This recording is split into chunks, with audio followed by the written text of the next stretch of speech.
জি, দেওবন্দীগণ আকীদার ক্ষেত্রে নিজেদেরকে হানাফি পরিচয় না দিয়ে আশআরী মাতুরিদি পরিচয় দিয়ে থাকেন কেন? এই ক্ষেত্রে আপনার মূল্যায়ন জানতে চাই। ফিকহ চারটে আর আকীদায় মাযহাব দুইটা, তাদের দাম তিনটা।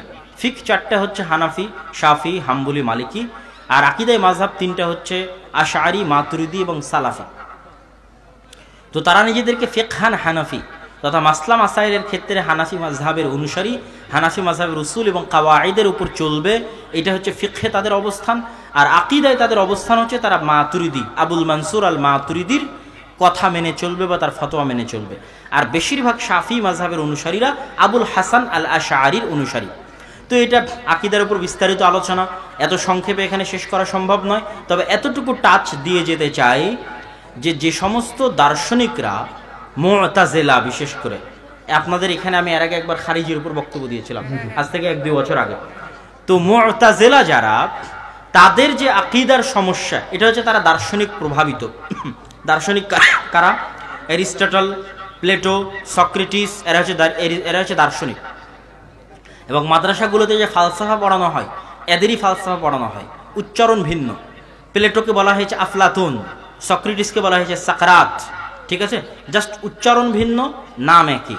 ও তাদেরই দার্শন শাস্ত্র দ্বারা প্রভাবিত একটা মাযহাব হচ্ছে মুতাজিলা। এরকম আরও অসংখ্য মাযহাব আছে যারা দার্শনিকদের দ্বারা প্রভাবিত হয়েছে। এরা প্রভাবিত হয়ে আল্লাহ সুবহানাহু ওয়া তাআলার বহু গুণাবলীকে অস্বীকার করেছে এবং আকীদায় অনেক প্রশ্ন উত্থাপন করেছে, তাকদীরে প্রশ্ন উত্থাপন করেছে, পরকালে প্রশ্ন উত্থাপন করেছে, আল্লাহকে কিয়ামতের মাঠে দেখা যাবে কিনা, জান্নাতে আল্লাহকে দেখা যাবে কিনা, এগুলোর উপর প্রশ্ন উত্থাপন করেছে। মুজিজার উপর প্রশ্ন উত্থাপন করেছে মুতাজিলারা। তারপরে খাবরে ওয়াহিদ, হাদিসের উপর প্রশ্ন উত্থাপন করেছে অসংখ্য।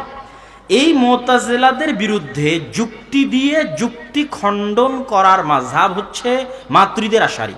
আবুল হাসান আশআরী রাহিমাহুল্লাহ এবং আবুল মানসুর আল মাতুরিদি সবসময় এই মুতাজিলাদের বিরুদ্ধে বাহাস মুবাহাসা করতেন, তর্ক বিতর্ক অনুষ্ঠান করতেন। যেমন খেতলালে আজকে একজন আছে মুতাজিলা মাযহাবের পক্ষে, আমি আছি আবুল হাসান আশআরীর পক্ষে। উনি হচ্ছেন দার্শনিক, আর আমি ওনার দর্শনকে খণ্ডন করব যুক্তি দিয়ে, ইসলামের পক্ষে। আমি আবুল হাসান আশআরী, আমি আবুল মানসুর আল মাতুরিদি। কিন্তু আজকে যেমন বিভিন্ন যুবকেরা বিজ্ঞান দিয়ে ইসলামকে প্রমাণ করতে চায়, আমি এটা এত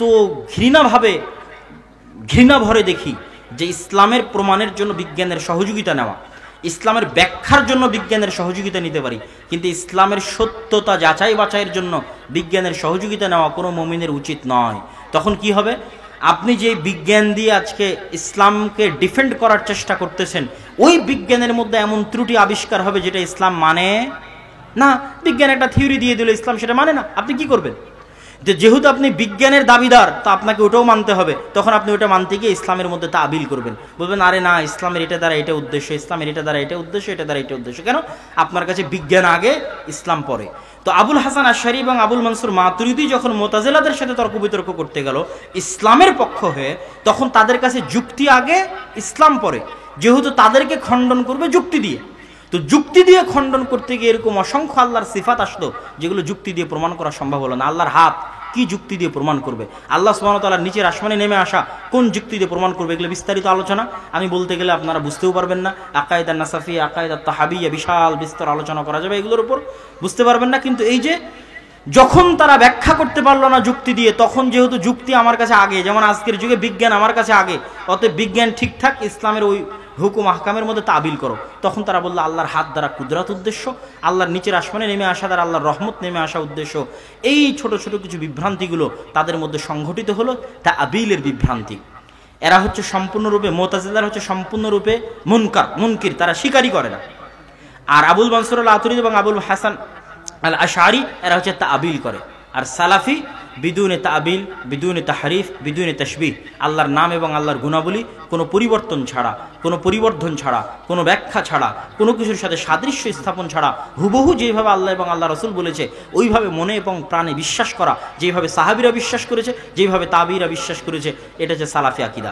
তো সালাফি আকীদার দৃষ্টিকোণে মাতুরিদি এবং আশআরী আকীদা অবশ্যই একটু হলেও ভ্রান্ত, কিন্তু মুতাজিলাদের চাইতে ভালো, অন্য আর যারা সরাসরি আল্লাহর গুণাবলীকে অস্বীকার করেছে তাদের চাইতে ভালো। তো দেওবন্দিরা ফিকহে হানাফি মাযহাবের অনুসারী, কিন্তু আকীদায় তারা আবু হানিফা রাহিমাহুল্লাহর অনুসারী নয়। আকীদায় আবু হানিফা রাহিমাহুল্লাহর আকীদা আকবর বইয়ের মধ্যে পাবেন। তারা আকিদায় মাতুরিদি মাযহাবের অনুসারী। আল্লাহ সুবহানাহু ওয়া তাআলা আমাদেরকে সঠিক জানার এবং বোঝার তৌফিক দান করুক। আল্লাহুম্মা আমিন।